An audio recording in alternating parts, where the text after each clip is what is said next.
There had been some uncertainty about Derek Carr. Do the Raiders want to pay him $40 million a year? Do the Raiders want to perhaps move on in recent days? Well, they will. Exactly. That's my point. Bringing in Davante Adams, giving up that much to get Davante Adams and reuniting him with Derek Carr, two Fresno State teammates. That means that Derek Carr is the guy. That means Derek Carr is going to be getting a new contract. And they must be pretty confident they can work this out with him, because there is a huge range now among the top 10 quarterbacks. It is a $31.9 million difference from the top of the market, Aaron Rodgers, down to Matt Ryan at number 10. Where does Derek Carr land? He is languishing at $25 million per year. He was not that long ago, in the grand scheme of things, the highest paid player in NFL history. He got his contract at a time when every quarterback who was coming up for a new deal became the highest paid player in NFL history by $500,000 or so per year.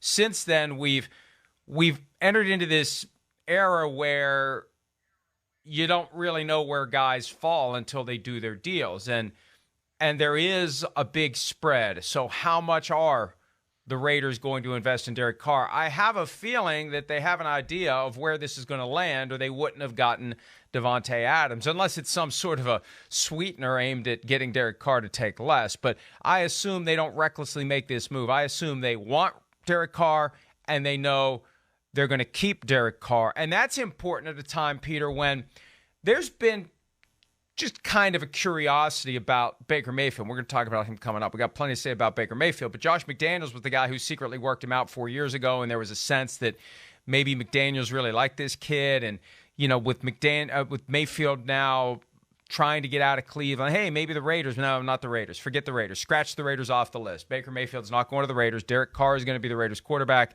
and he's going to be reunited with Davante Adams. And the Raiders could still finish in fourth place in the division, but they're not going to just throw in the towel. They're going to fight, and they're going to scratch, and they're going to claw, and they're going to do their best to keep up with the Broncos and Russell Wilson, the Chargers, and everything that they've done, and the team that continues to be the kings of that division, although who knows for how much longer, the Kansas City Chiefs.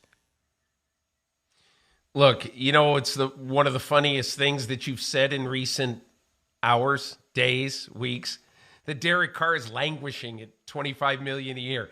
Hey, Derek, you're going to make, every Sunday you play football, you're making $1.5 million. And you're down in sort of the lower middle class of quarterbacks. And that's what's happened in this crazy NFL of the last 2 or 3 years. I guess there would be two things I would say about Carr. In my opinion, there's no doubt in my mind that the Raiders feel like they have an angle and a lead on paying Derek Carr for the long term. And, you know, for everybody who said, Derek Carr, he's just okay. You know, he's the 12th or 14th best quarterback. This signing and this trade for Davante Adams, whatever wording you want to put on that, of how much money he's worth or where he ranks, you know, in the top X number of quarterbacks, doesn't matter. He's the Raiders guy. Hi, I'm Mike Tirico, and thanks for watching. Make sure to hit subscribe for the latest news and highlights from NBC Sports.